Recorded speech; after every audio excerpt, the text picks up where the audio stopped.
15 seconds. Guidance is internal.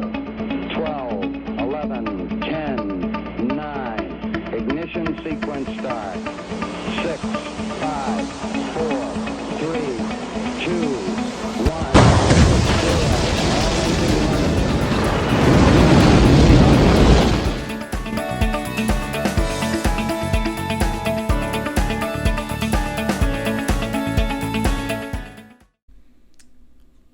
Welcome back to Americans Talk FPL. I'm your host, Jason. My co-host, Barat, could not make it tonight, unfortunately. Apparently, he has a life outside of FPL, which I find absolutely ridiculous, but it is what it is. So here we are. So before we get into it, I just want to quickly shout out Fantasy Football Scout, Americans Talk FPL. We are proud to be part of their Scout Academy. If you've never been to Fantasy Football Scout, I highly advise you go there and check it out, see what they have, and become part of their members area. That's where all of our data comes from, and I would highly recommend getting into it. It's helped us out a lot in our FPL journey. All right, with that said, let's get into the Game Week 28 preview. So start off with some of the talking points that happened in the last week for Game Week 27. First of all, Man United finally bounced back and beat Man City 2-0. City's defense has gotten a little leaky as of late, all of a sudden. I think for expected goals conceded over the past 6 matches, they're now kind of mid-table, whereas before that they were far and away the best in the league. And on the flip side, their attack is now number 1 for expected goals. So I think we're seeing kind of a flip in the balance at City right now, where they're a little more attacking, maybe a little less focused on defense. So something to keep in mind going forward. It might mean it's time to get out of the double City defense if you're doing that like I am. But speaking of City, they did have a big win in their second match. The big issue I have with them right now, though, is just the threat of rotation. They're healthy. You know, they have Aguero's back, Kevin De Bruyne is back, everyone's good to go. Aymeric Laporte's back in defense, and they have European competition they're playing in right now as well. And they'll probably the league wrapped up sooner rather than later. So investing in City might be a little tricky going forward. A lot of rotation looming, so it'll be one thing you have to kind of work through, even more so than normal, I would even imagine. Looking at Tottenham, I think their attack is back. Gareth Bale looks completely reinvigorated. Scored, I think, 4 goals in the past couple matches. Looked great against Crystal Palace. Harry Kane doing pretty much everything for Spurs as well. Creating, finishing, doing everything. During this kind of rebirth of the Spurs attack, Son has become more of a creator than a finisher. I think he's creating more chances than just about anyone in the league for midfielders right now over the past 6 weeks. So still producing, just kind of in a different way than when he was previous to this. So it'll be interesting to see how Spurs look going forward. I still think Harry Kane's the best option for fantasy. Probably followed by Son at this point. He's just more nailed on than Bale at this point. But Bale is definitely a nice differential to keep an eye on, especially with a fixture in blank Game Week 29 coming up. Chelsea's defense over the past 6 matches, now the best in the league as far as expected goals conceded. They just keep getting shutout after shutout. Rotation is a risk, though, for Chelsea. You know, Mendy is a safe keeper, I think, but outside of that, I think Azpilicueta is kind of the only mainstay so far under Tuchel. Rudiger was in that category, then he got rotated in the last match. I do like Rudiger the most going forward, mainly due to his price, and I think he's got his rest out of the way. They do have a European match coming up, so I do think that he'll still be pretty safe overall. I think everyone's going to get rotated at some point, but overall he will be a starter more often than not. Fulham, another team in fantastic form right now, especially on the defensive side of things. I've been really impressed with them recently. I think they have a fixture in Game Week 29, and they have the nice form. Fixtures after that are kind of hit and miss, but I wouldn't be too sad about taking a defender right now. I'm looking at probably Ola Aina. It's only, I think, 4.5. Probably offers most attacking threat out of any of their defenders, so I think he's a pretty great pick. West Ham, So I kind of got out of West Ham before game week 26 because they did not have a double and they had some pretty tricky fixtures. Well, they're just about out of that poor run right now, and they've continued to play very well throughout it, actually. Mikel Antonio looks like he's fully healthy. I haven't heard any issues on his hamstring for a while now. So I think after this Man United match in game week 28, they could be ripe for investment again. They do have a fixture in 29, and they have a nice schedule to kind of finish out the season. So I think they could be a nice key team to invest in down the stretch as they kind of fight for the Champions League. Then I'd already mentioned blank game week 29. Only 8 teams play in this, so definitely get your plan together. I think if you can cobble together 7 to 8 players at minimum, you can probably roll into blank game week 29 with that. If not, it might not be a bad idea to use your free hit if you still have it. I personally am going to hopefully get 7 or 8 players playing, and I'm going to call that good and save my free hit for another day. So with that being said, I'll go into my team, see what I did in game week 27. Had a nice green arrow up to 58K overall, so I'm pretty happy with that. At 83 points total. I did get a little lucky with Shaw coming off my bench once Rudiger got his rotation there. So a little fortunate for that 14-pointer, but I'm not going to complain about it. Gundogan captain. I think his underlying stats they're still good, but they're not as elite as they were before City were fully healthy. I think, at his price point, he still offers so much value. He's not going to go anywhere for my team. But he might just, kind of fall off the captainship radar a little bit for me, kind of going forward. Bruno, I think, is going to be a mainstay in my team. He's going nowhere. Same with Kane and Son. Salah's kind of a hot point right now. Do you hold or sell? For me, I think he's definitely a hold. I think Liverpool will get through this tough stretch. His underlying stats are still pretty good.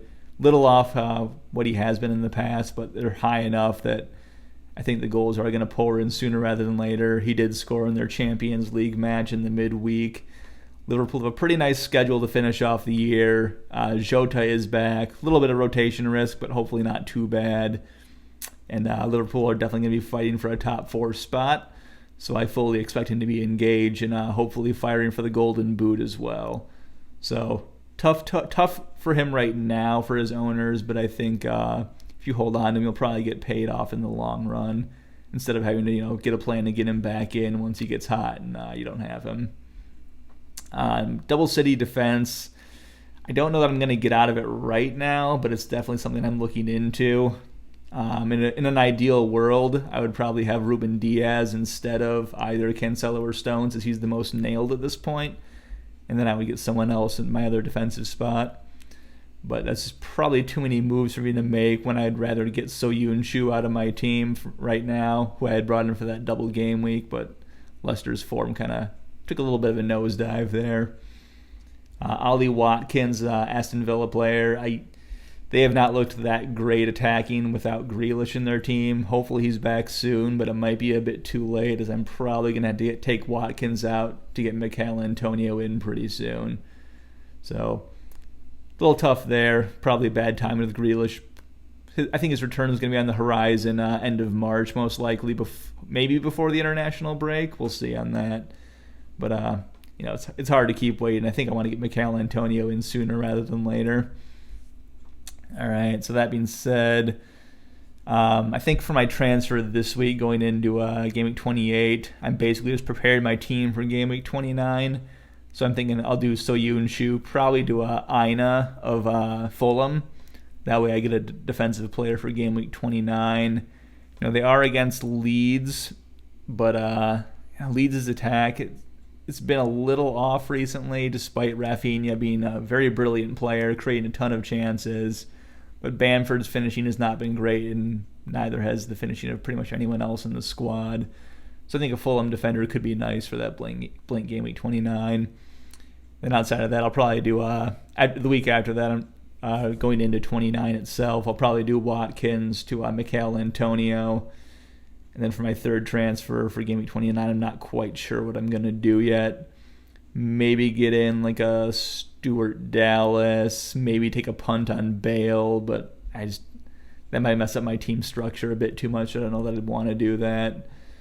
I could even do like get John Stones out to get a Veltman in for Brighton, but I don't love their fixtures after Game Week 29, so not quite decided on that one yet, but definitely want a Fulham defender and definitely want Mikel Antonio for sure. All right, move on to the fixture list. Here's kind of a quick look at it. I think there's not a whole lot of teams that have just, fixtures that really jump out at you. There's a lot of blanks kind of mixed in here. But some of the ones that stand out to me are Chelsea. They do not play in 29, unfortunately, but before and after that, they have great fixtures and they have great form, especially defensively right now. So like I said, for me, Rudiger is probably the best pick, just in a combination of price point and assuredness of starts. Everton also have some pretty nice fixtures. I'd probably target their attack, or if you want to go a defender, I think it'd have to be Luca Digne for his attacking potential, as I don't love their clean sheet potential quite as much. But attacking-wise, I actually like Richarlison more than Calvert-Lewin right now. Richarlison has 4 goals in his past 5 matches. He's been on fire recently. He's playing higher up the pitch, a little less wide now, and his underlying stats are a bit better than Calvert-Lewin's over this past 6-match stretch. So pretty kind fixtures in the horizon if you can stomach that blank in 29 or just get them in after 29. I think that could pay off for sure. One other call that I want to have on here is Wolverhampton. I wouldn't go diving into them right now if they have Liverpool blank, then West Ham. But then after that, they finish off the season pretty nicely from game week 31 on. So I think they could be definitely one to watch kind of going forward after the blank game week 29 is out of the way. All right, that's it. I'll get into my watch list. I've already mentioned a few of these guys. Ola Aina of Fulham. I think I want him in my team for that blank game week 29. Veltman of Brighton, 4.3. They do play Newcastle in game week 29, so it's a pretty nice fixture.